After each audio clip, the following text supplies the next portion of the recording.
Today is April 8th, 2018. My name is Sean Mapes. I'm interviewing Irma Torrez for the Voces Oral History Project at the University of Texas at Austin. We're in Hondo, Texas. Again, thank you, Mrs. Torrez, for allowing us to interview you today. As we said earlier, if there's anything you don't want to talk about, we respect your wishes. If there's anything you do want to talk about, please let us know. I'll probably ask you at the end if there's anything else. We can stop the recording if you need to get a drink, use the facilities, anything else. Just let us know. Okay. And so let's get started. Just where did you grow up, and what do you remember from that time? Well, I grew up here in Hondo. Basically, I was the oldest of my family, and I had my other siblings. So, we grew up as a tight-knit family, I would say. Just basically, like I told you before, I went to Catholic school, and then from there went to the Hondo Public Schools and got my GED because I got out of the 10th grade because the reason I quit high school was because I had this algebra teacher, and she was like always getting on my case. I mean, she was a mean teacher, and me and her just couldn't get along. Okay, so I remember a couple of times I had to walk from my house to the high school, and it was kind of like a long walk because I had to cross the highway and the railroad crossing and then get to high school. A couple of times I'd be a little late, to her class, and she would just furious. I would be coming in with my books and everything to sit in the desk, and she would stand like at the door over there, be like this, and say, "Okay, no, you don't come in. Stay out there in the hall." Just real pushy teacher. I just couldn't take her anymore, so I made up my mind without telling my parents or nobody. I just checked out of high school. I went to the principal's office and I said, "I don't want to go to this school anymore because I could notice that there were a lot of like discrimination. They would treat if you were Mexican, they would treat you differently, and teachers were like, didn't really have too much respect for you to a certain degree, and they would really try to work with the white kids more if they had any little problem, like they listened to them, but she me and Mrs. Bailey, that was her name, that my algebra teacher, Miss Bailey, I could never talk to her and ask her, "Well, I don't understand this problem, can you explain?" Because I didn't feel like I could go and talk to her like that, So I felt that I was not in a very hostile environment. To me, it was hostile. I didn't like it. So that's the reason I checked out of high school. Was it just Miss Bailey? Like, was she Not like just the only one, or? No, there was other ones. There was, the whole faculty, they had this attitude toward Mexicans, And it was a desegregated school, like there's whites and... Yeah, it was mixed, but even though it was mixed, it was like, just get that feeling. Just get it, Okay. So tell me about your parents. Like, what do you remember about them when you were growing up? Names, where they worked, that kind of thing. Well, they were good parents. They didn't have that much money. My father was a laborer. He worked as also as a union organizer. He organized the first union there, and which was good, But like I said, we didn't have that much money, I remember, well, we had a two-bedroom house. I was the oldest, and me and my sisters, we had to share the one bedroom. So, you know, we had like twin beds and a bunk bed. So, so it was, small space in there. And then uh, my grandparents lived right next to us, my mother's parents. And back then, a lot of people didn't. They had a lot of people had outhouses. We didn't have no outhouse because what happened is we would use my grandparents' bathroom. So we just had to like take a little walk like that. And they had made this. My grandfather had made this big old bathroom and everything. So, I mean, we would go and take baths there and use the bathroom. And finally, we did get a bathroom, and so that was good. We could take, showers. We didn't have to go over there next door. And how many siblings did you have? One brother and three sisters. Okay, and y'all are all about the same age? Yes. Okay. Growing up, were your parents politically active? I remember that my father, he would travel because he belonged to it was a big union that he belonged to. So lots of times he would, pack his suitcase, and my mother would, get his clothes ready and everything. And he would go to like Chicago. He went to Chicago to the conventions that I guess that union had. So he traveled, all over the United States because of the union. They would pay for his trips. So, excuse me. He was, also politically active. He was a member of LULAC. And I think I had a political organization called PASO, PASEO or something like that. It was like mainly for like electing people from town, here in town. So would you say you talked about politics a lot with your parents? Was that because my father was involved. He was a union organizer, and he would talk about what they did when he'd come back. We'd ask him, hey, what happened? He'd bring little souvenirs to us and all that. So we talked a lot about that, yeah. I think, that's why I was very aware when I was in high school of my rights, So I didn't feel right about, being in the...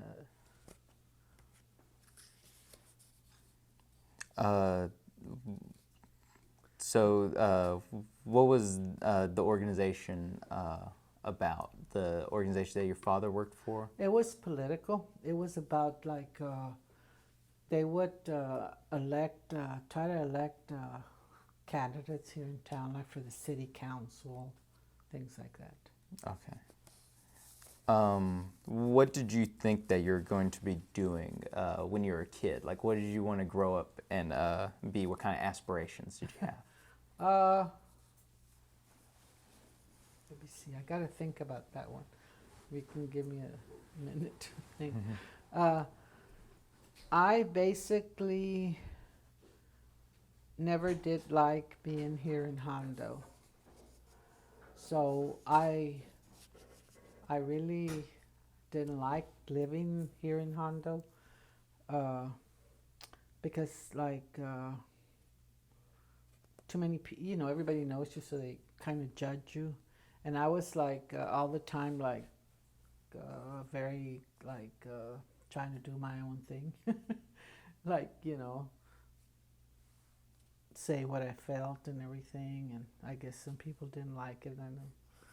So I basically wanted to just be on my own. That really just maybe have my own place and be on my own, do whatever I wanted to do. So you mentioned your experience in high school with Miss Bailey. How did that compare to the experiences that your siblings had? Did they have issues with teachers or? Uh, I I know my brother. I think he complained one time about some teacher, but my other younger sisters, I don't remember really them saying too much about that because, um, they had different friends and everything. So I don't know. Okay. Oh, and then so how would you compare your experience in school with the experience that your children had later?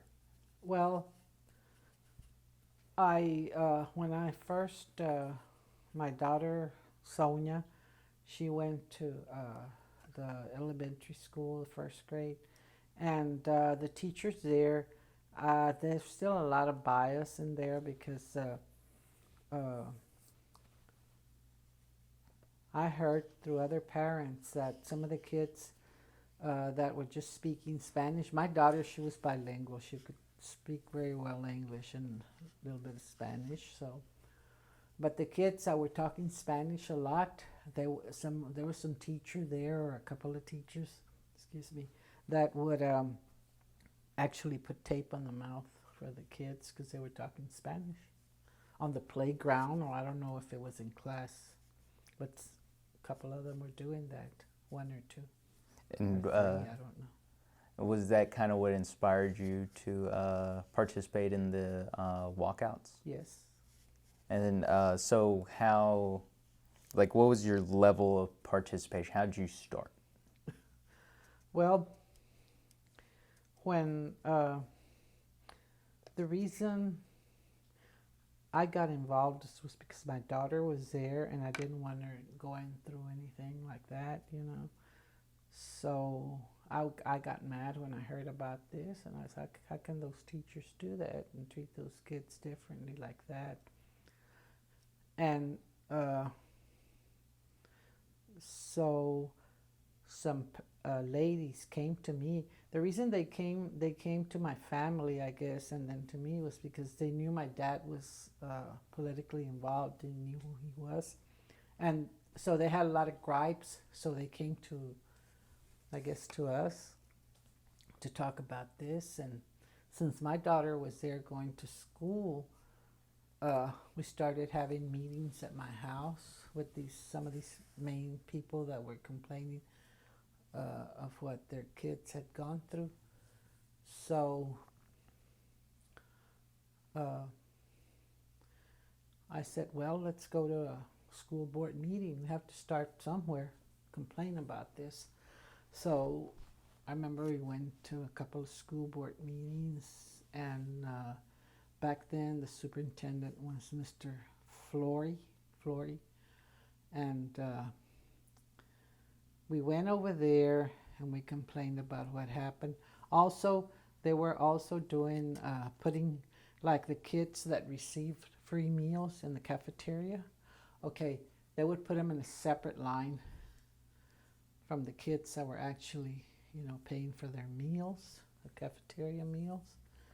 And just a lot of stuff that they were doing, putting these kids through all this stuff, and making them feel like inferior, because then the other kids would poke fun at them. I remember some of the mothers that had kids that were receiving free lunches told me, well, some other kids are making fun of them. You get free lunches, or ha ha ha, just, how kids are. So making fun of them because they were in a separate line. Just different things that were going on with them teachers treating the Mexican kids different. So after we went to have a couple of meetings, and the school board really didn't seem like they didn't care too much, and so we went back and decided to say, let's get our kids out of this school. I guess like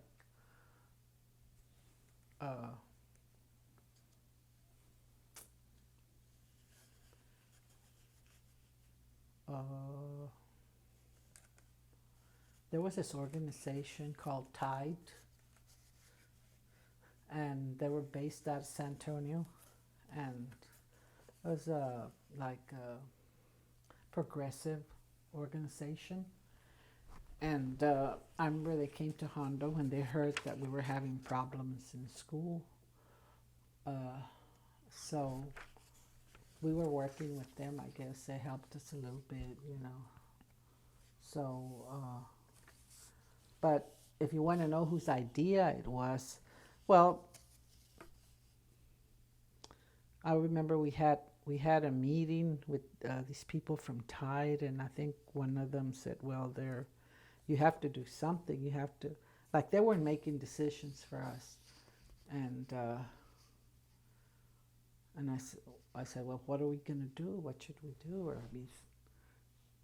I remember I said, well, I don't want my kid going there. They're going to treat her like that, you know. I'll get her out of there. And then the other mothers, they said, well, I'll get my kid out too. So that's how it started, you know, like, hey, we're going to get our kids out of there. And we're going to show them that, you know, we don't have to put up with this. Our kids don't have to put up with this. So we decided that we would form the organization Familias Unidas, which means United Families. And so we decided what day we were going to get our kids out of school and how we were going to do it. And we decided we were not going to, if somebody was not a member of the organization, and we were not going to go get other kids, you know, like without their parents' permission to get out, you know, of school. So each parent that was there, we had like a total of about like 35 parents, women that I knew, and they started hearing about this, so they came to our organization, and they said they wanted to get their kids out.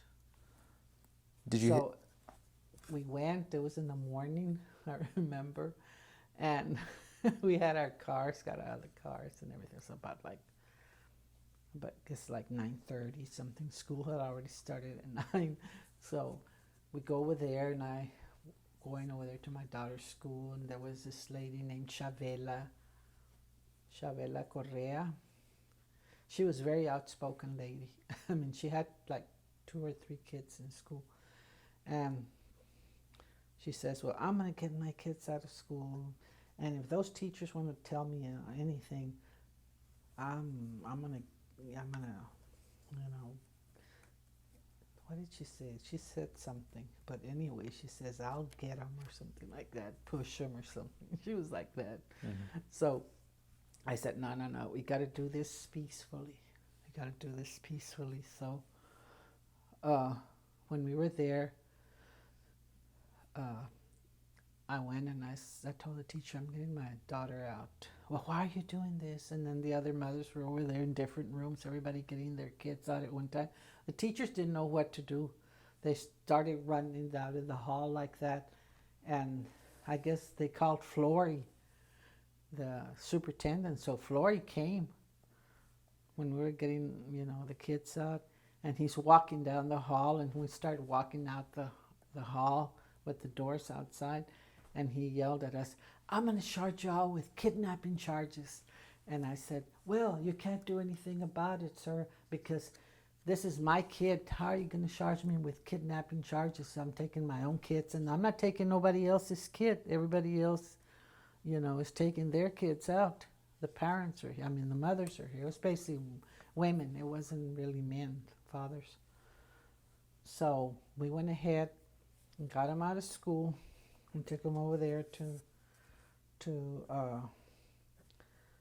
my house. And then that's other people found out, or their organizations found out what was going on. Excuse me. So the people from Tide knew some people from Raza Unida Party out of Crystal City, Crystal City, Texas, and the organizer of Raza Unida was Jose Angel Gutierrez. Uh, he founded that party, and so we got stuff organized. We did have help to get the classes going because Thai people knew some people from Crystal City, some of them that were teachers. So we started holding classes there at my mom's house and at my house, for the kids so they wouldn't miss out. They were still, reading their books and everything. And we were making like, I remember we would do like a lot of food to feed the kids, like cafeteria style. I remember we would do the food over there at my mother's house, and these mothers, they would everybody would bring food and would make a lot of food, and they would eat and everything, and then have classes and everything, and then go home at around 2 or 3 o'clock, So we did this for about, I guess, a couple of weeks, to about 2 or 3 weeks. But I mean, it was just it was just something that that we needed to show the school that we meant business, that they had to take us seriously. They had to change some of their policies about how they treated their students, What do you think your children thought at this time? The children actually walking out of school, what was their experience during all this? Well, they liked it because they were walking out of school. They were saying, "Yay, we're getting out of school." Something like that, kids, they were young kids. So I don't know, I didn't really, I remember this, when we were taking our kids out, there was a lot of also Mexican people that were against us. And there was a lot of other people outside in the cars. They started finding out that we're doing this, so they go out there to the school while we're taking out the kids. And some of these women were cussing at us. You damn, I don't want to say the word, calling me and the other mothers bad words because I said, y'all have no business saying anything because these are our kids. We're not taking your kids out.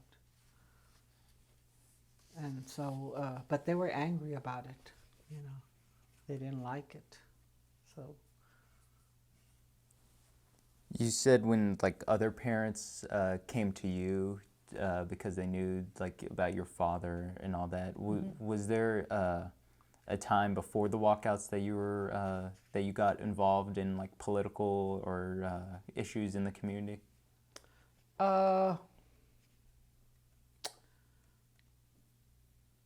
Well, I would, when my mother would go to LULAC meetings and I was a young girl, I would go with her sometimes and just listen, but not really that much. How many people participated in the walkouts? How many families were there? How many kids were there? That's about 30, more than about 30 families or something. And so, you said that you'd have them over at a house, at your house? Uh-huh. And what was the education like there? Were you going through the same stuff that they're going over in school? How's that? Were you teaching? Were you having classes and lessons, kind of modeling what they were doing at school? Yes, they brought their books and everything, and they would read, and of course the teachers that were coming were regular teachers. They were just donating their time, to do that. So I guess they were teaching the curriculum that I guess that they were going by the books or something. I don't know, because I wasn't actually in class when they were teaching. I mean, I just went through it, but I didn't really stay there when the teachers were teaching the kids. But I know they were reading books and everything. At the high or at the school, the actual school, not the one in your home. Were there any teachers that were kind of on your side No. of things? Were they all? No. Okay. no, no, no.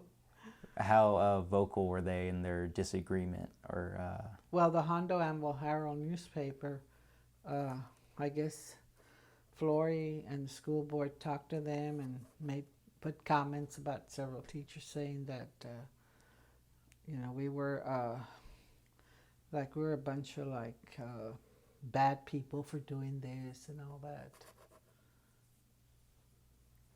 that. So, did you have any specific goals when you started Familias Unidas and started the Walkouts? Do you have like a goal in mind of like if at the school we see this kind of change, then we would have succeeded?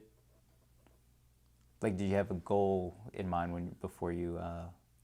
Yes, it was for the education system to get better, to take more consideration, like why some of those kids wouldn't talk Spanish. So we were pushing a lot for bilingual education, because back then they didn't have bilingual education, and we started saying, well, we had heard about bilingual education. We were trying to push that with the school board also. Okay. So during the walkouts in 1974, there were two mothers that were participating in the walkout. They were charged with yes, disrupting schools. Chavela Correa and Oralia, I think Oralia de los Santos or something. I don't remember her last name, Oralia. She had a bunch of little girls. So in the newspaper article I was reading, it said that they were found guilty on disrupting schools and enticing students to leave classes, and it named you as another person who was charged but found not guilty. Uh-huh. Well, what happened was when we were doing this, the kids were out of school. Excuse me. The county judge was Jerome Decker. Okay. He used this particular Texas Educational Code, Statute 4.28, where it gives power to a county judge to get information for, let's say, this situation, like a school problem, and they knew that we had this organization. So this particular statute gave him the power for me he sent me a letter, a certified letter, saying that he wanted all the names of the parents that were participating in this organization, Familias Unidas. In other words, he was using that particular statute for me to give him the list of the names. And back then also, we used to know a couple of lawyers, George Corbell, Maldiv, Mexican Legal Defense Fund. So I said, I'm not going to give them the names of the parents. I'm not. I said, they can put me in jail if they want to. I don't care. So,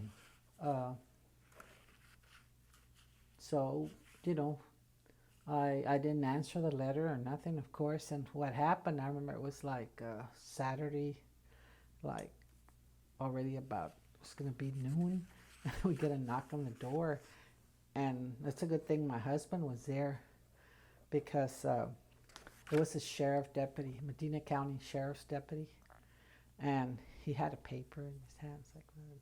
He says, my husband answered the door, and he says, "Does Irma Torrez live here?" Like that. And he says, "Yeah, that's my wife." "Well, I have a warrant for her arrest," or something like that. He says, "Oh, really? What charges? What did she do?" And then I come to my husband says, wait, don't you have to come? And I said, no, he's looking for me. "Hey, sir, you're looking for me? Here I am. What's the problem?" He says, "Well, I've got a warrant for your arrest, and I need to take you." And I said, "What did I do?" Because, well, I'm not going to get into that. I just need for you to go with me. And my husband says, "Well, she hasn't committed no criminal crime or anything, so can I take her?" And he kind of thought about it for a couple of seconds. He says, "Okay, well, she can ride with you, and but I have to follow you because you have to take her over there to the courthouse, the county jail or something like that." It was right in town. So what I did, I got in the car and everything. So we went over there, and what they did, they fingerprinted me like that, and then they took mug shots. You know how they take mug shots, and then. My husband had already phoned, I think, the lawyers, one of the lawyers, I think it was George Corbell. He called over there while I was there, and they let me talk to him. He says, "What's going on?" I said, "Well, this, so-and-so." He says, okay, let me talk to them. So, well, somebody said they're going to go ahead and let you go or something like, I don't know, I had to sign something, some papers or something, but they never did take me up to jail or anything. I was just waiting. I was there for about an hour until they let me go. So what was the car ride with your husband like Well, when he was driving you to jail? I felt like I really felt that they were going to put me in a cell, a jail cell. I said, I guess I'm going to go see the other prisoners or something who's out there, and that's really what I was afraid of, just going out there and them putting me with the criminals, I felt I really hadn't done anything wrong, and I felt like my rights were really violated, by not having the right to organize in my own, not even have meetings in my own house. Why? Why was I? What was wrong with this? Mm-hmm. So, was this the first time you came in contact with MALDEF? Yes, we have been talking to them, Mm-hmm. And they represented us. They when we got charged with that charges that you said, we actually had the trial here in Hondo at the courthouse, because this is where they have the courthouse and the judges and everything. So they sent a lawyer from Malta to defend us. And they had a jury there. And, well, I don't know what happened, but I guess because like Coralia and Chavela, they had some teachers, go and testify against them. Because, they were like, I would say, they were pretty hot-tempered. Those two ladies, like I said, especially Chavela. And I don't know if they, like, I didn't go with them into their classroom to take the kids. Each one went to get, I don't know if they actually, like, told the teachers off or got, exchange of words. And I didn't do that, but I don't know if they did. So I had some of the teachers say, well, this woman came in and she was cussing at me and all this and all that.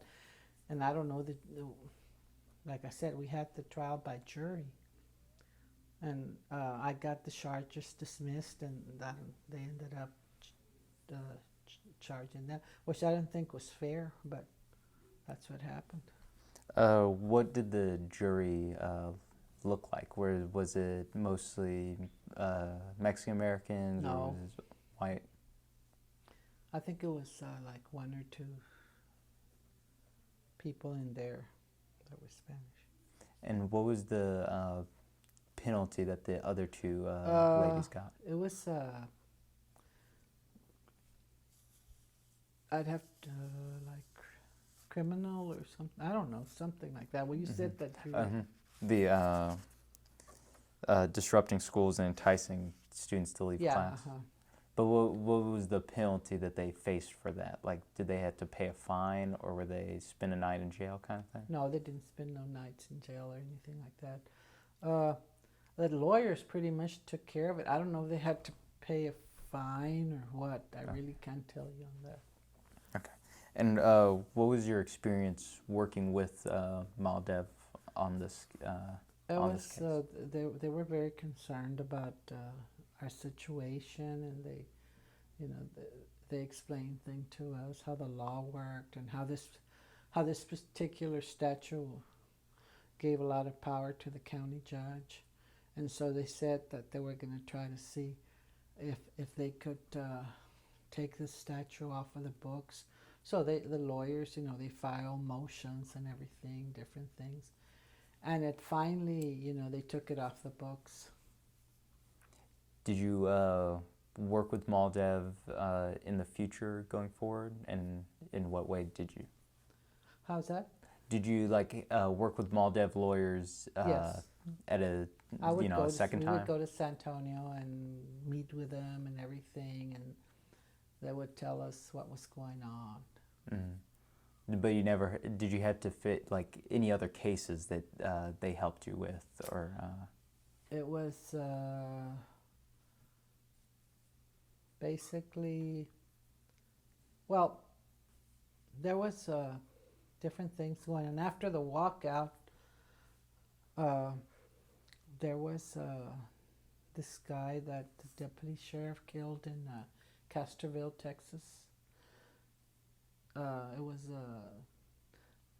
a police chief called Hayes. His last name was Hayes. And the Maldev lawyers got involved because it was a civil right violation, because that police chief killed this guy named Richard. And it was so crazy because, this guy Richard, the police chief, that of course didn't have nothing having to do with the school walkout. That had been over already. But, the reason I got involved in this is because the widow of Richard, the guy they killed, Maria, she came to us because she didn't know what to do, because that police chief Hayes and some other county deputy had picked up her husband it was at night or something like that, and as a suspect for theft or something, and they took him. She said they didn't even give him a chance to put his shoes on, so they just put him in the deputy car, and they said they were going to bring him to the Medina County Jail. You know Castroville, Texas, right? So it's not too far from Hondo. So they were supposed to bring him as a prisoner, right?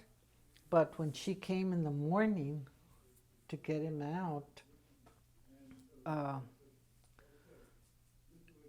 I happened to be there because I was at the courthouse because trying to see what they had done with the charges, as far as those, what was going on with when they wanted to take me to, jail and all that. So I was there, and then this Maria, she was there too, and she recognized me, through the newspaper or something, because I had put my newspaper, the newspaper had taken photos of me back then with the walkout, and she says, "Oh, you're the people that," and we were outside the courthouse, we're talking outside, close to the street, and she says, "Well, I'm looking for my husband, Richard, because he's not here. I don't know where he is." And she didn't know what had happened, I guess. I said, "Well, what happened?" She says, "Well, they picked him up last night, and they were supposed to bring him, and they said they have no prisoner here named Richard or nothing. Nobody gives me any information or nothing." So I said, "Really?" And so we were just talking like that, and then all of a sudden, I noticed that there was a TV crew, because I wasn't aware that she had already talked to some other people, I guess in the media, Mary, about not finding her husband or something, the prisoner, And so the TV cameras were there or something like that, and they already knew that that was Richard's wife, and I guess she had been talking to him. I didn't know. So they took I guess they put me in the picture too with her. And then this deputy sheriff comes out of jail and grabs me by the arm like that and says, "What are you doing here?" And I said, "What? I'm checking my, my case and all that." and he came out on camera too, the deputy, when he put my arm like that. And then so George Corbell saw the noon news and he gave me a call because I went home again and Mary went back home, I guess. And Mary had already a lawyer or something from San Antonio. I don't know. She had been talking to different people. And so he said, "What's going on, Irma?" And I said, "Well, I was there seeing about my case, and this woman I didn't know anything about was looking for her husband, and that supposedly then what happened is the Hayes had killed him. You know, he took him to some back road, him and the deputy, and they found his body later. Hayes and his wife, I guess they put the body in the back of plastic bag. His wife, and they drove him to some ranch they had and buried him there and all this stuff, and they finally found him like in 3 days later. And well, they put two and two together that it was like his wife was involved, Hayes, and then when they brought him here they arrested the wife as part of the, what do they call when somebody takes... accessory. See, yes, that's right. And there was the Judge Decker, the one that had used that particular educational code to get me. So he just fined her, I think, $30 or something like that, or $35. I mean, it was crazy. It was like, I forgot some of the facts, but back then it was like everybody was enraged about this, So the wife got a $30 fine. Something like that. And what happened to Hayes? Well, he eventually he couldn't be police chief anymore, but they took him to trial and everything. Oh. And he was charged eventually with the murder. I don't know if he still lives or what, I don't know. And you said people were like outraged about that. Yeah, we had a big demonstration over there here in town, and a lot of people from Castroville, a lot of people came. We all got together in front of the courthouse and demanding justice for this. So would you say that there's a lot of political engagement in Medina County, like as a whole, like just compared to like other places that you've heard around Texas? Like, do you think there is something about the community here that they're more politically engaged? Well, I guess because of the awareness of some of the leaders, like well, my father was not involved in that, but just him being like focusing on rights of workers and everything. There was some awareness, and there was more awareness, I guess. Maybe like than in other towns, if they, I don't know. Okay. So with all like the problems that you've mentioned, the race relations problems in Hondo, like did you ever consider like leaving or moving out? I still did back. I mean, I was involved in that, but I guess if I would have had a lot of money, maybe I would have just said, "Hey, I'm getting out of here. I don't want no part of this." But I didn't, so I got involved in that. Yeah, I did. So, but like economically, you just couldn't, like just money-wise, you couldn't afford to move, so you stayed? No, yeah, I stayed. And just focused on trying to make it better, right? Yes, yeah. Okay, so how different would you say that Hondo is from the places around it, like, Divine, Natalia, and like those kind of places, Castroville, like, what was different? Over there, the people were not as politically involved because I guess they didn't have any organizations or anything like that. No movement. Nobody was really involved in anything really. Hmm. Maybe all they did was just vote or something like that. And uh,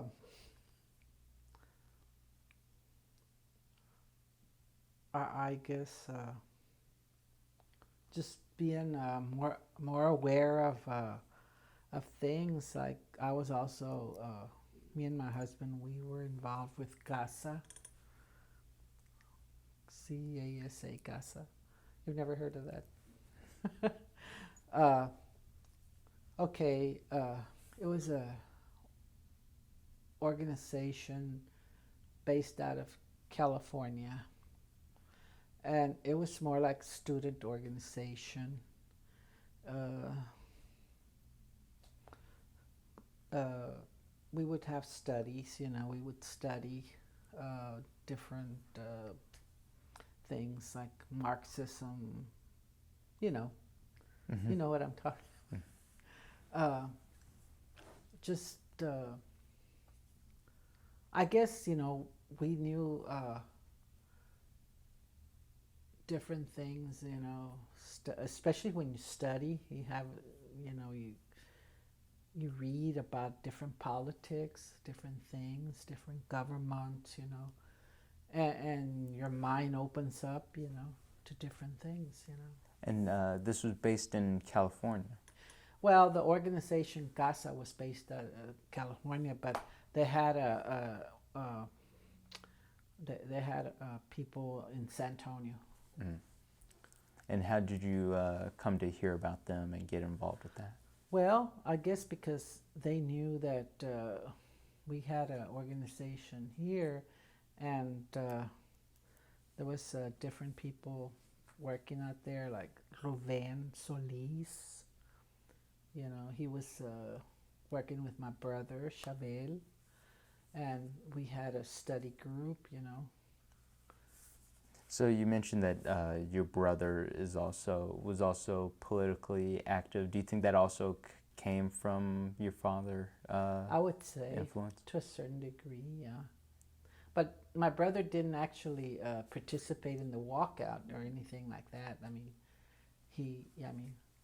but he was in support of it. Mm-hmm. But he was also active in his own Yes, right. own ways. Right. And you mentioned your husband. He was also very politically active. Do you think that is that how y'all met through No. activism? No, How there was did you nothing. meet? Back then when we met, there was nothing going on like that. How did you meet? Huh? How did you meet your husband? Okay, well, my dad had opened up this malt shop in Hondo. It was a malt shop, and I worked there, and well, it was family. The family was running it, plus some other people that my father had employed. So that's how I met my husband. I remember he went over there, and because on Saturday nights we'd have like a little, we'd have music, and kids would go there, teenagers, and hang out, buy drinks, and not don't get the wrong idea, not alcoholic drinks, but like we'd sell a lot of milkshakes and stuff like that, hamburgers, and they'd go there. It was, we had decorated the place like real nice, so the kids in Hondo, the Mexican kids, they had a place to hang out. Mm-hmm. And how old were you, and how old were the kids? I was about like 18, 19 or something like that. Okay. And do you think being like you and your husband both being politically active, do you think like how does that affect like your marriage, positive or negative? How like what was the dynamic kind of like?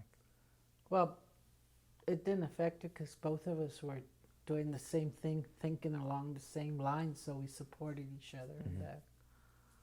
Yeah, so it kind of helped it. Like it Yes, was just another kind of... Yeah, because my husband, his family was not political at all. They never were. Do you think you kind of rubbed off on them in that way? I think so. Let's see. So you did run for a school board seat Yeah, and I in lost. Honda. Hey, I wasn't gonna bring it up, but was there a single moment where you like? What was the moment that you decided like this? This is something I have to do. I should run for school board seat. Well, because I remember different people said you should run because maybe if you're able to win, you can change different things, you know, in the way the school is being run, you know. So there wasn't like a single, but it was just different people saying, "Hey, you should do it," and Yeah. you're like, Yeah. So what kind of methods did you use to kind of start your campaign, like fundraising kind of things?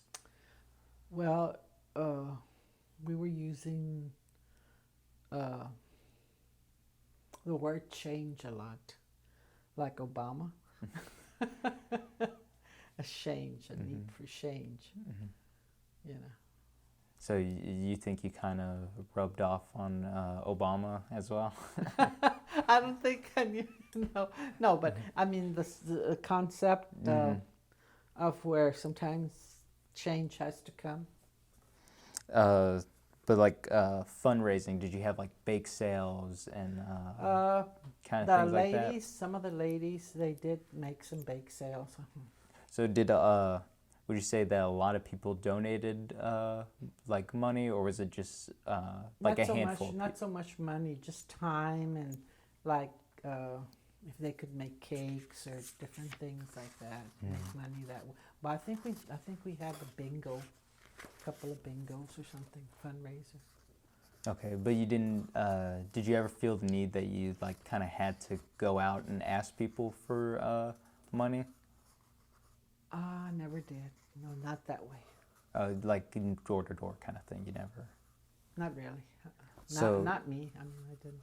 So what kind of ways would you get your message out just beyond the people that already knew about you? Well, we had the newspaper, Los Barrios, and that's where the Tide people came in, because they knew about, they had some people there that knew about journalism. So I wasn't real involved in the newspaper, but my sisters, like Maria, she got into that journalism and all that, and they would write different things. So we had that little newspaper going here.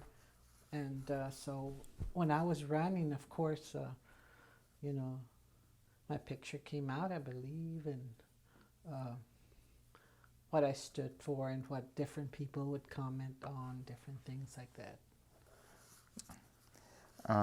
And so what was your kind of goal when you decided to run? Was it just kind of change from the inside? To change for the betterment of the students. Change school policies or something like that. And the people helping you, was it like, were there any like full-time staff, or was it mostly people just donating time? Donating time. So just other moms, people of the community? Yes, Was it primarily women helping, or were there men also that? With the newspaper, there were men because,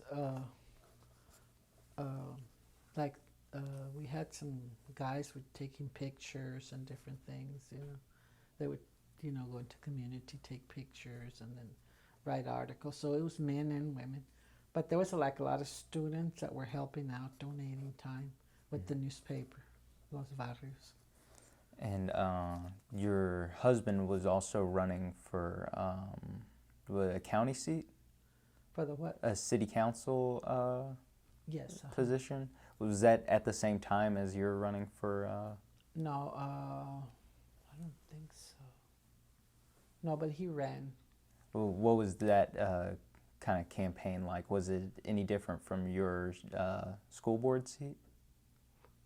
It was a little different, yeah. Him and Ruben,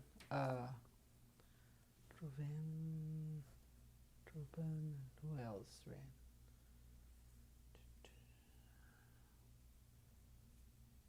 I think, I don't know if there was another guy running.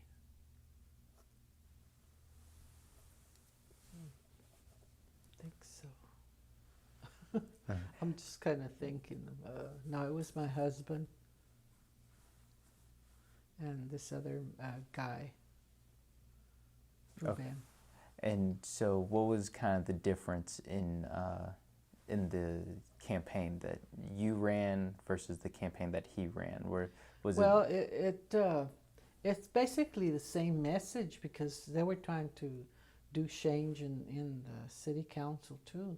So it's basically the same message that we were trying to change the system. Did he have to raise money in any way, or in what way? I think they made barbecues or something like that. And it was mostly like for like community kind of outreach kind of stuff. Yeah, like well, all I know is that we never really went out there and asked directly people for money. Some people would, donate money, like $20, $30, and we'd get it together, and then try to make a fundraiser to make more money. Mm-hmm. Would you say it was mostly a lot of people donating like $20 here, $20 there? There's no like big money coming in. Yeah, because they would do it because they wanted to do it. Yeah. Mm-hmm. Did you have any like organizations reach out to you while either you or your husband were running? Just back then. No, because okay, Maldiv, they donated, their time and their lawyers to fight the case, the school case, and then and the other organizations back then, Familias Unidas. After what happened, after like we went to, let me go backtrack a little bit. Okay, after we went to court and everything with the Familias Unidas case, and the people, like there was, remember there was this member, this lady called Ophelia. She used to work at the Hondo Bakery. There was a bakery back then in town, and she was working there. And the owner was a Mexican man too, but he told her that if she didn't get out of the Familias Unidas organization, she was no longer going to have a job.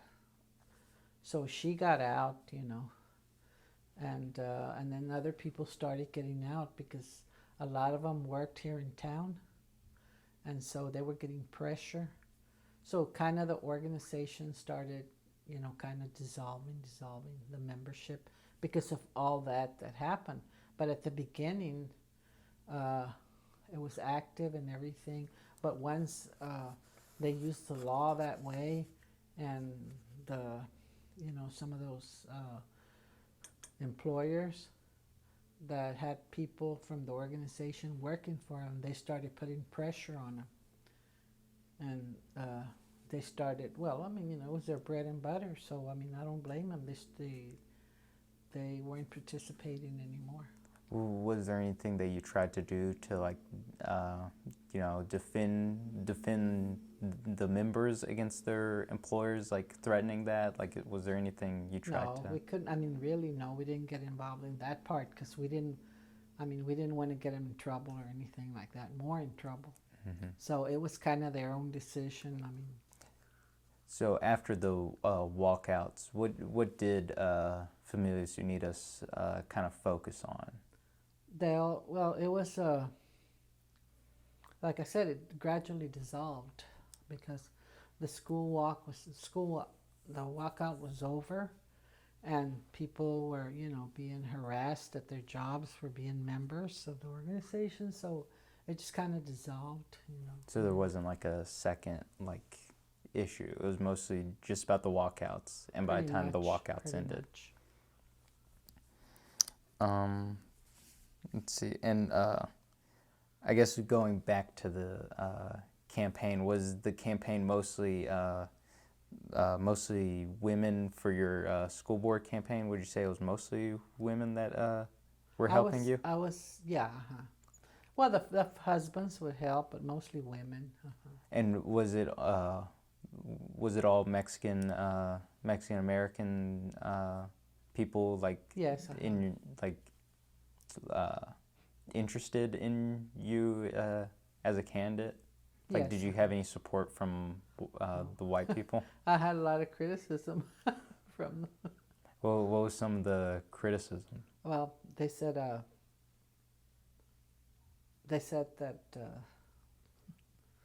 that we're radical and I was a communist and all this stuff, Well, which was not, which says I'm not a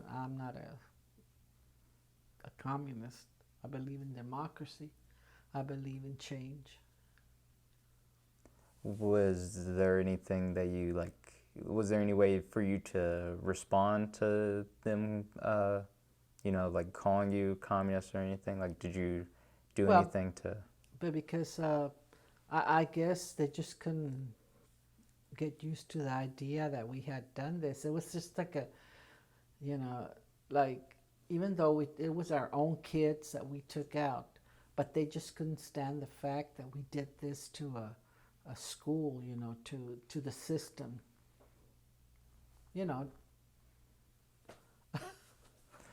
Yeah, I know what you're like. They're upset that you're kind of attacking the Right. system. Yes. So how involved was your family during the how involved was your family during all your political participation? Like, Well, how much did they support? they supported. My sisters were, when this was going on, my sister Maria and Bertha and Juana, they were in El Paso because they went to UTEP over there. So they were over there, but they came over here, my two younger sisters. When the newspaper got started, then my sisters got involved in that. My younger sister, they got involved in the Los Barrios, and I wasn't that much involved in the newspaper, but they were. Okay, and can you talk a little bit more about the newspaper, like why it was founded and like?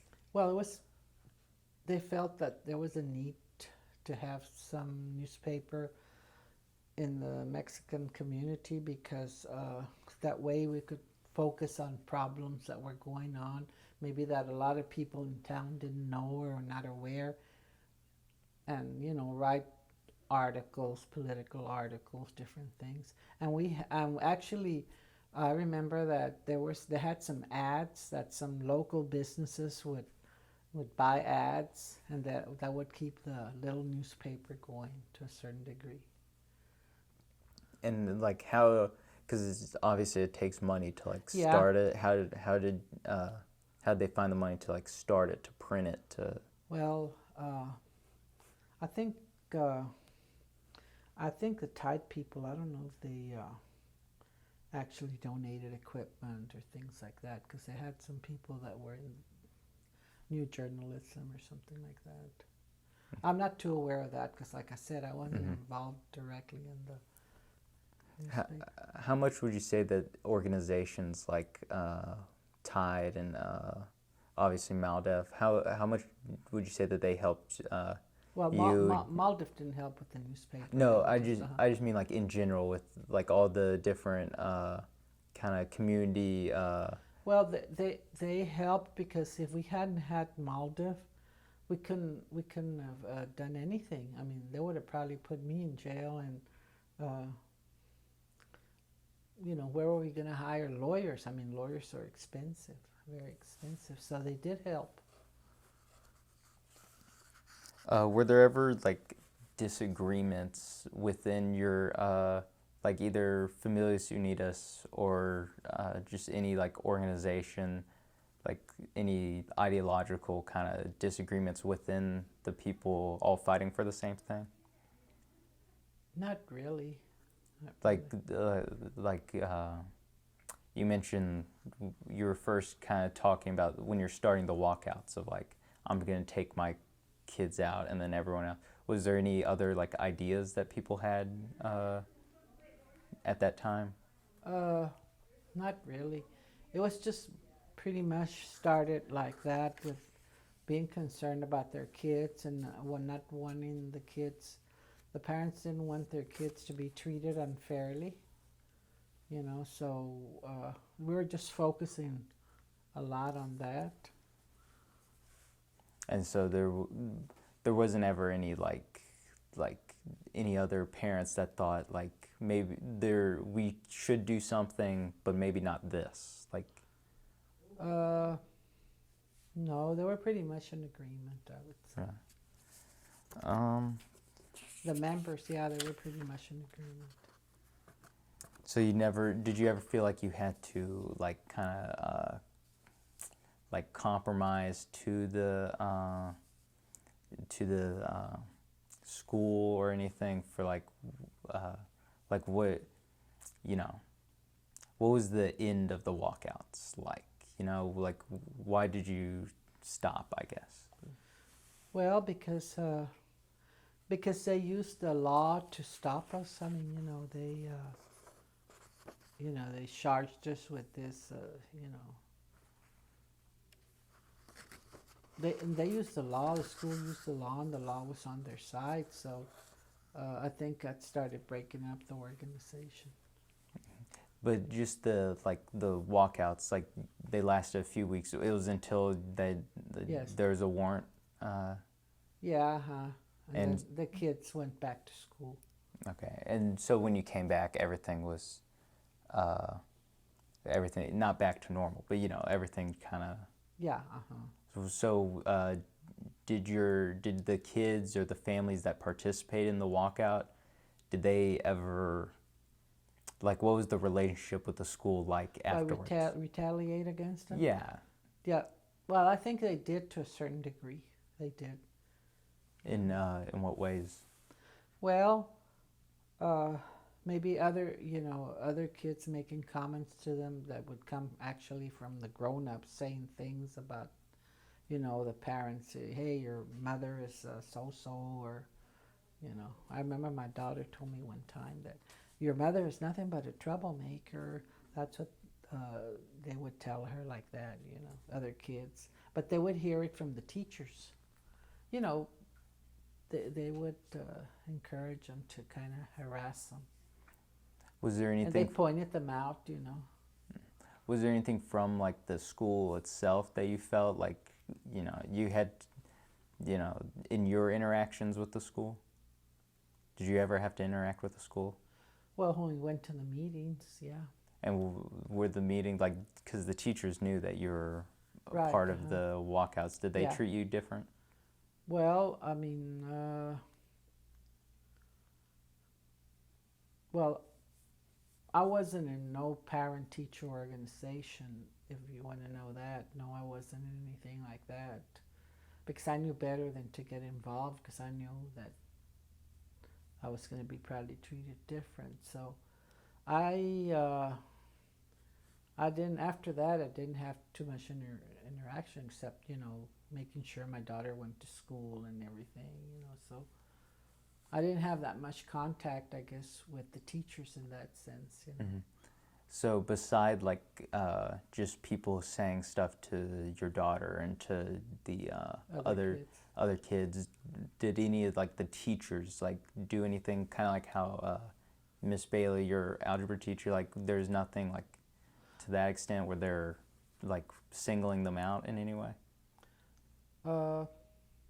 I don't know. I don't think so. I'm sure they did, but I'm aware of. Mm-hmm. Did so your daughter wouldn't tell you like anything that Not really. Okay. I guess. I mean, do you think your kind of political engagement led your children to be more politically engaged? I guess, Because I mean, obviously, like starting at a young age, because they're still in school participating in the walkouts. So did that kind of lead them to be more politically inclined? Well, they were aware of their rights, but they never got politically involved. None of my daughters did. like Sonia went off to San Antonio. She graduated. You know, she got out of here, and I had a sister over there in San Antonio. She was a teacher. She and her husband let my daughter stay with her, and she went to school. First, she went to SAC. Then after SAC, she went to, you know, the other colleges. So she didn't get that much politically involved, really. So you've mentioned like knowing your rights and like how you know, knowing She your knew rights. her rights, you know, but she never got politically involved like I did, you know. Yeah, but how important would you say it is for you know, people of your, like the Mexican American community, like still to this day, to like know their rights? Well, it's very important because look at the way it is now. I mean, you know, Texas has a high percentage of Mexicans, and we should be winning. You know, like for example, now there's you know, the way politics are now. You know, people have ran here. You know, I'm not talking back then, but you know, and they there's a lot of people registered, a lot of Mexican registered, but they don't go out to vote. They just don't feel you know, that, I guess they feel intimidated to a certain degree, you know, because now that, you know, they want you to show your ID. A lot of them have told me, because I've worked as a poll washer. Now that you know, not back then, but I guess I started being a poll washer for different people that were running here in town. And I would see how they would get treated when they go out there, and if they didn't produce an ID, then they wouldn't let them vote. They would just do what do you call a vote that doesn't really count. Mm-hmm. It's called what's it called? Anyway, and then a lot of people would tell me, no, I don't want to go vote because I just moved, and then they hassle me about, well, where was your last address and all that. Just they felt like it was too much hassle for them to go vote. I don't know. Do you think there's any way to, like, what would you think is a way to kind of remove that hassle and like kind of energize them so they can they would vote on, you know, have the level of engagement? Well, have more people that are working there when they go vote that can talk to them in Spanish and read them, you know, if they can't understand some of the things that, if they can't read right or something, you know, help them with that. I mean, they do have them, but it's just like, it's just Mexican people have this tendency to always be like afraid to voice their opinion. Where do you think that comes from? It comes from generations of being oppressed. So you mentioned, like, you talked about like your experience in school, having you know, basically being singled out by all the teachers, and then you helped organize school walkouts. What do you think changed from your experience in school to your daughter's experience?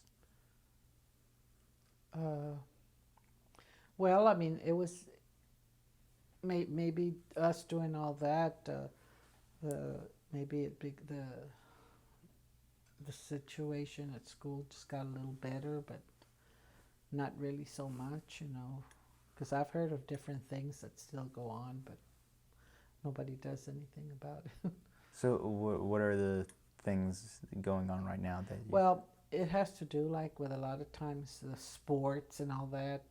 Like I know I had a niece of mine, and she was real good in sports, and she had a lot of white friends and everything, and they'd all participate in sports and everything, but they would never put her name there. You know, they would just put the kids, Anglo kids, and all that. And I remember that she said something about it. Mom, she told her mother what my sister. She said, "Well, why do they do that? How come?" You know, but it had to do with the coaches and everything, all that. You know. And why don't you think there's more people like kind of, you know, pushing against that kind of thing like you had? Well, I guess there's a lot of apathy of, you know, just kind of people giving up. Mm-hmm. They give up and just. And that's how it is right now. mm-hmm. What do you think kind of led to that? How did, you know, because we've talked about it, like there's a lot of different movements, a lot of different, you know, a lot of people that are politically active, and now it's you know, there's more apathy. Like how did that, what ways have you seen it people become more kind of, you know, shrug the shoulders? Well, because the way everything is, you know, it has to do with economics. Has to do with, I think, economics. People have to work, they have to make a living, and sometimes all you do is work, and you know, you don't have time to really do a lot of other things, you know. Just and sometimes they have to work for low wages and everything, so they have to, you know, make a living. And sometimes they say, well, politics are not important.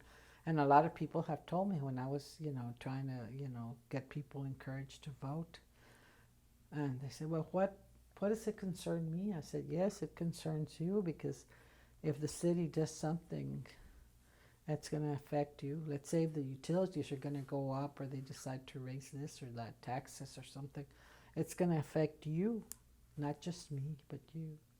And they kind of like shrugged their shoulders. I said, well, what can I do? And, you know, just this apathy that you see, mm-hmm. a lot of apathy. And it's just, I think it's gotten worse, because it's just people, a lot of people are not aware of, I guess, their rights or something. So back to like at the beginning of the interview, you said you had some feeling that you were in like a hostile environment at the time, like growing up. You said it was, you know, it was very hostile at the school towards you. Like, can you describe like why that was and how it actually feels? Hostile, okay, because you know, the white kids always had like nicer clothes, more money, and I really couldn't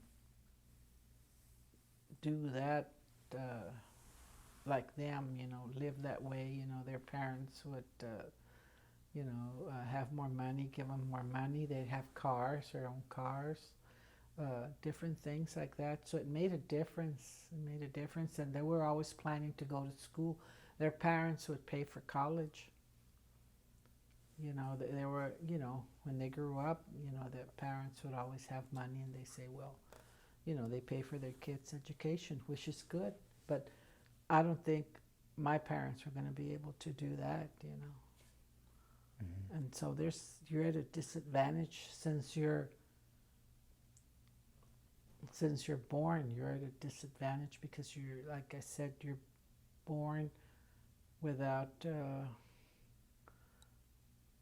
to this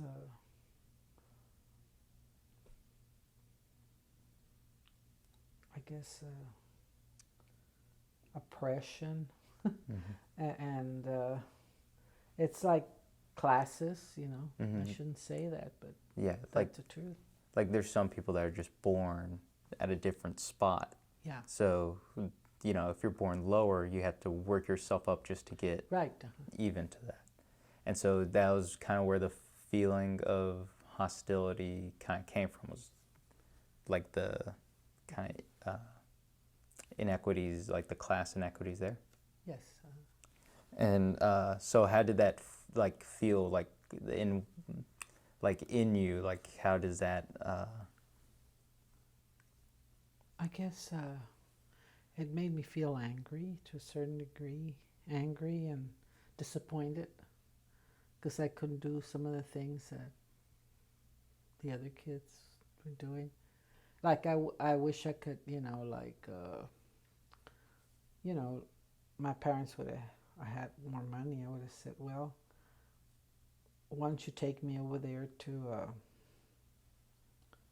you know, when we were kids growing up, to Disneyland or somewhere, you know what I mean? Stuff like that, you know, for vacations, look at different places, you know, because it takes money to do all that.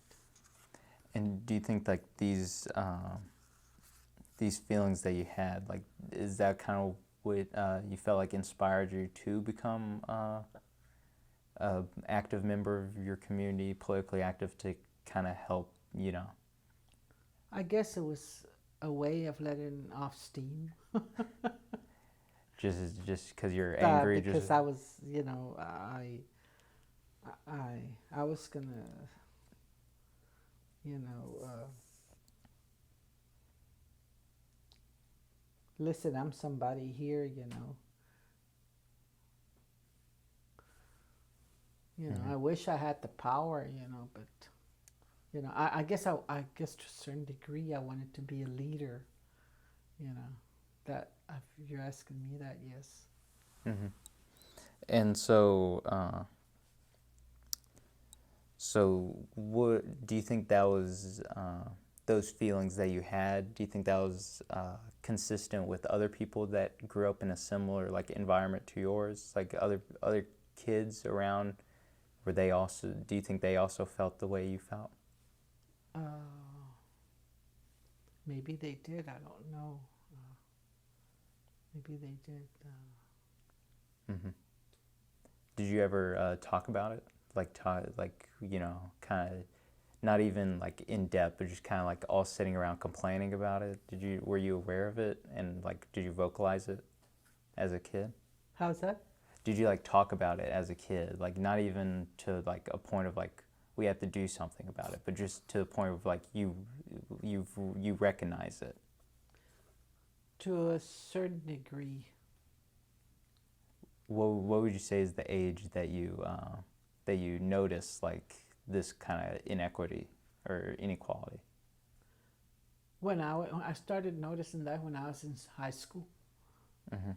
That's when I started, because when I was younger I really didn't, you know, think about that a lot. But when I started thinking like that and wanting to do different things, and I realized I didn't have that much money, because I remember that when I was in high school, there was a group of girls, white girls, that were going to go out there. Their parents were going to send them to some place over there to go visit, and they're going to, you know, buy them the airplane tickets and everything. And I said to myself, God, I wish I could do that. But I mean, you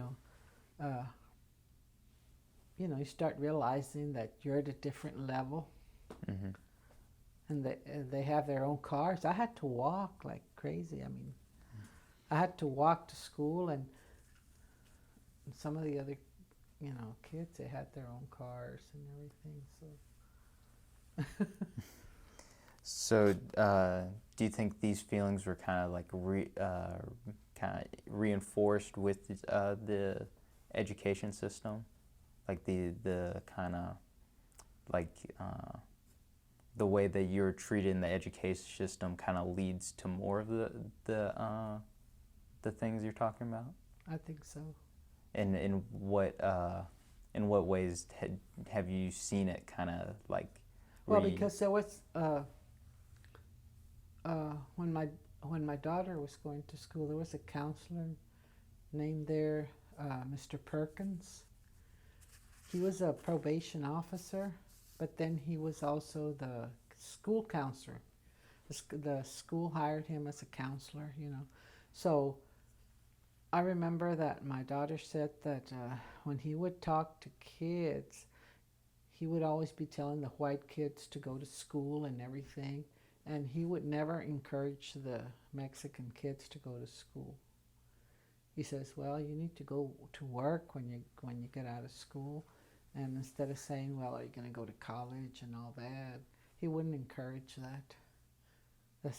That's treating people differently, don't you think so? Mm-hmm. Absolutely. And so you think it was kind of a widespread belief? Yes.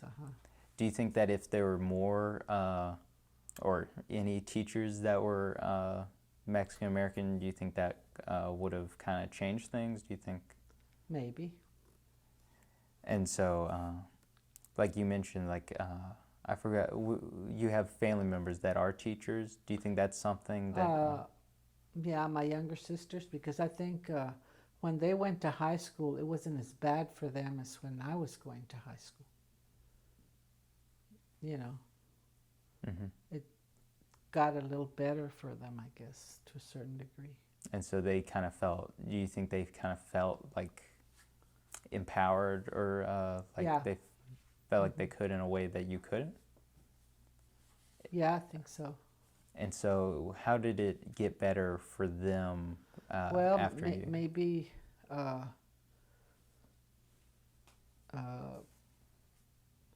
don't know. Maybe they were more aware of things. I don't know. Mm-hmm. Kids they hung out with or something. Mm-hmm. So do you think that this, your kind of, your idea to the ideas that you had of trying to stop discrimination, just how involved you were with the walkouts and all that, do you think that influence came from your father? Well, to tell you the truth, my dad, I mean, he didn't really agree about the walkout, you know, because you know he was more like old-fashioned. I mean, he worked with the union and everything, but he didn't. He thought maybe that was a little bit too radical to do. Mm-hmm. I mean, he didn't stop us or anything, but he just thought different. And so, but just kind of the spirit that you had of hey, I want to change things in the community. Do you think that came from your father working with the union? To a certain degree, I guess. And how, do you remember, ever feeling well, he does so much, or he does this and that, I need to do something? Or? I guess I was like,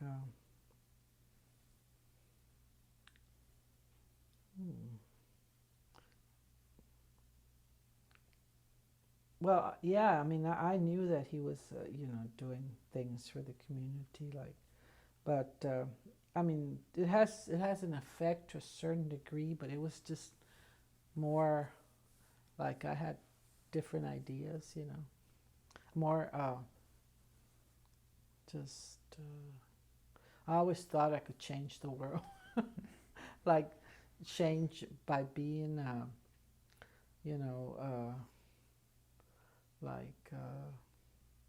getting more involved in everything, you know. And so do you think that kind of feeling was unique to you and your family, or do you think your brother and sister also kind of, do you think that affected them in any way? Do you see that in them? Well, it affected my sisters, my younger sisters, because they wanted to be more educated, and they did get more educated. I mean, which affected them in a positive way. Mm-hmm. I think it did. So for you, it was more like wanting to make the like community better and more of a Yes, that, and they were more inspired of the. trying to educate themselves, and you know. Was your mother involved politically at all? Uh, Not a lot, but she would tell us, you know, she would encourage us, say, you know, you have to do what you believe in, you know, and things like that. Was there? Do you think that you got any kind of traits or any inspiration or influence from her? Yeah, I think so. She was very, like, you know, she was with the church organization, she was very involved. She was a Guadalupana, and she would always be, you know, going to meetings and doing different things, you know, with her organizations, like making sure that, you know, she, no, she was involved with them all the time, going to the meetings and doing fundraisers, things like that. So I would see all this. And so you think that kind of, do you think that affected you more? Would you say more than your father, or was it kind of like a little bit of both? Yeah. Well, my father, to tell you the truth, he didn't think that women should be so vocal. I mean, he was okay, don't get me wrong, but I mean, you know, it was like a man's world, you know. I mean, but other than that, about people's rights and everything, he believed in, but, you know. He was just kind of old fashioned in that kind of sense of like. Yeah. And so you think having like the strong, like mother figure, kind of. Yes, it helps because she would encourage. And she was very involved with the church. Yes. And were you also involved with the church growing up? No, I mean, no, I mean, she would tell us to go to church every Sunday, so I would go, and I would go to their fundraisers, things like that. Yes, I would. Do you think that like helped you in your like as you grew up in any way, like just kind of being around that kind of community? Yes, I think it did help me. Did you were a lot of the people that were also part of Familias Unidas, like were they also part of the church? Was there a lot overlap? No, no. Some of those people that were members of Familias Unidas, not all of them were churchgoers. I mean, you know, not all of them were active in their church, you know. So is there anything anything that you want to talk more about that maybe we didn't get to? Is there one thing that you're hoping I ask you? Well, you asked me about being a Democrat. Oh yeah, and the pre-interview thing, yes. Can I talk about that? Yeah. How do you think that, you know? Well, you know, can I say anything I want to say?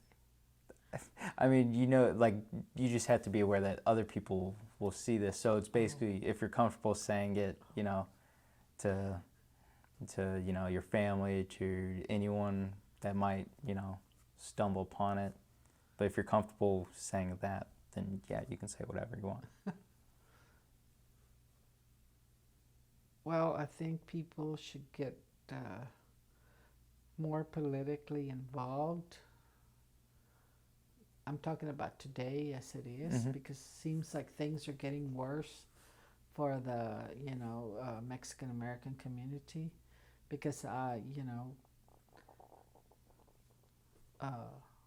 like for example, right now there's a certain attitude that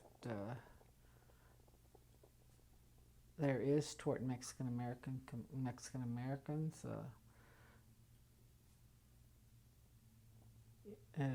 They want to send back a lot of people, and I don't think the government has a right to do this. because in the first place, Texas, California, New Mexico was part of Mexico. And, you know, so we have our roots here. And the way it was back then, way back, people came from England, and the Mexican government let them settle here, right? And so I think they started taking advantage of the situation where there was a lot of landowners, Mexican landowners, that had money and had a lot of land. And what happened is that they started, killing a lot of these people. Like I had this uncle that lived over there in the valley, on my grandfather's side, Guer. That was out of my mother's family, and he was. I think he was out of the little town was some little town over there in the valley. Anyway, he had a ranch and he was a deputy. And what happened is a bunch of those, they ambushed him. It was some white group of men because they wanted his land, so what they did is they shot him as he was going on ambushed him, killed him, as he was going on his way home. And then they knew his wife and kids. They went over there and to his ranch and burned the house down. The woman came out running with the kids, and she left the ranch. And then some white landowner got the ranch and everything, and some people in the family back then went to check, to see whose name it was in back then. That's what my mother said. But it was, I don't know how much. You know how the record keeping is and everything. So I mean, things like that happened back then. And it was an injustice. And a lot of that happened. And so now the government, says we're getting all these Mexicans over here. But I think the reason they come over here is because, they feel that it's like their land. Because I think it's so close and it's part of Mexico. I don't think Trump would want to hear this. Sorry I said that, but I mean, no. He's always saying bad things about Mexicans. So I feel like you kind of touched on this, but you said things are getting worse for Mexicans, Yes, Mexican Americans in the country. Not how so, but why so, I guess. How's that? Like what do you think is causing things getting worse? Well, because I think the way it is right now, there's a lot of high numbers of people coming over. I guess you would say undocumented, Mexicans, and I think the government sees this, that it's going to be a power base, because if these people come over, they get educated, and they start voting, they start running people for office, they're not going to be able to control.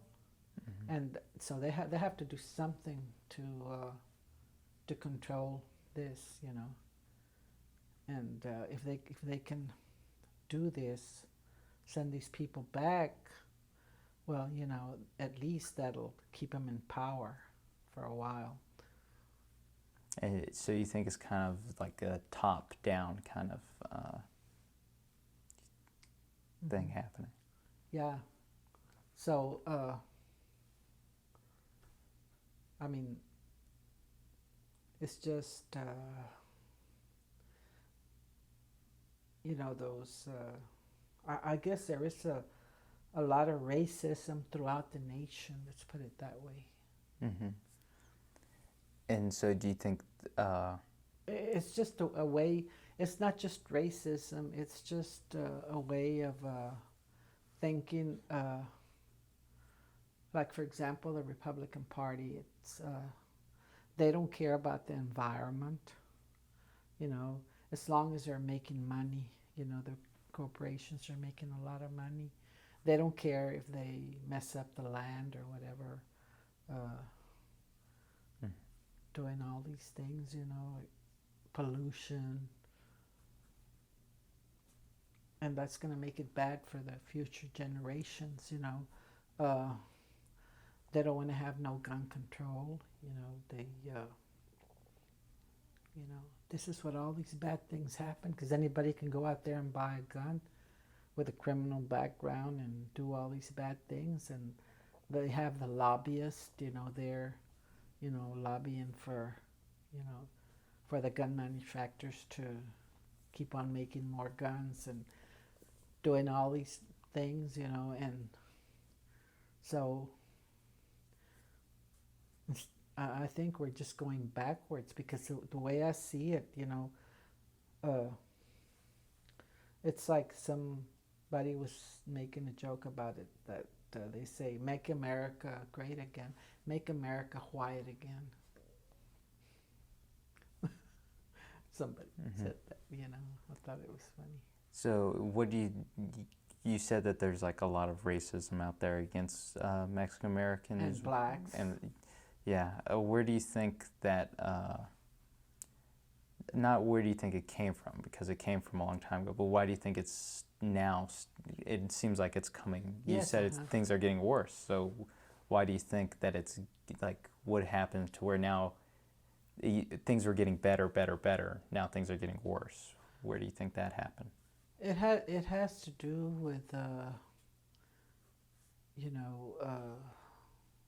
certain attitude toward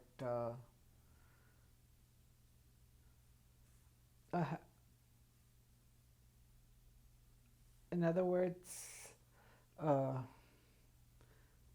it has a lot to do with the way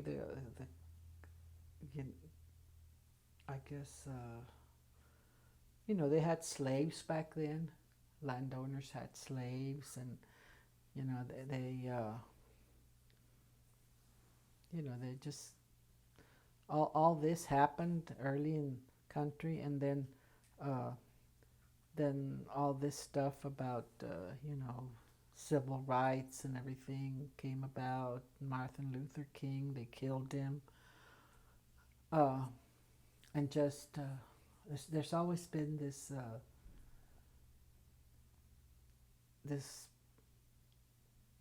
I guess people that don't want other people, minorities, to have rights the way they have rights, And don't ask me why they think that way, because I think they're just bad people, if you ask me. They don't want this, and this is what we have a lot here in Hondo. Like a lot of the white people, they think that way, like a lot of people are thinking. That's why Trump was able to be elected, because there's a lot of people thinking that way. And I'm sorry to say, but that's the truth. Do you think that there's more people thinking this way than before, or do you think people are now, like, they're, for whatever reason, are more comfortable with, like, letting it be known that that's how they think? Yes, well, they're comfortable thinking that way, because if a president says certain things, about about certain groups of people, then it's going to have an effect. Like he said that when he said that all these Mexicans coming in were rapists and thieves and all this. Well, of course, you know, other people are listening to this. They don't know. They say, well, look at that. All those Mexicans out there, they must be pretty bad people, you know. So, and then the president encourages this by saying all these comments, you know, what he says. He's tweeting all the time about different things, you know. So, and the Democratic Party sometimes doesn't come on strong like it should be, more unified. Because I think if they would have ran Barney instead of Hillary, I think we would probably be in a better situation. Because I think that Barney was a better candidate than Hillary. I mean, Hillary, it's good because she was a woman and everything, right? But I think that Democratic Party should have had, should have picked Barney as its supported him like they were supporting Hillary.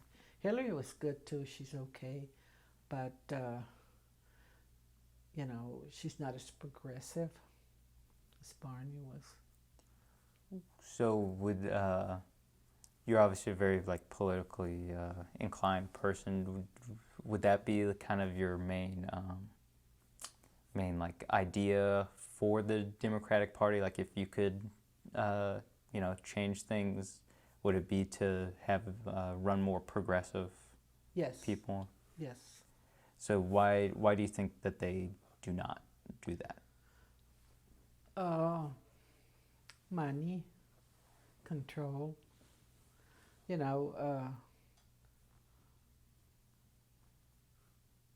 I guess it has to do with that to a certain degree. Okay. Well, that's all we have, unless again you have another chance to talk about whatever you want. No, that's fine. Okay. So thanks for talking to us, Irma. And thank you. That's it. Thanks.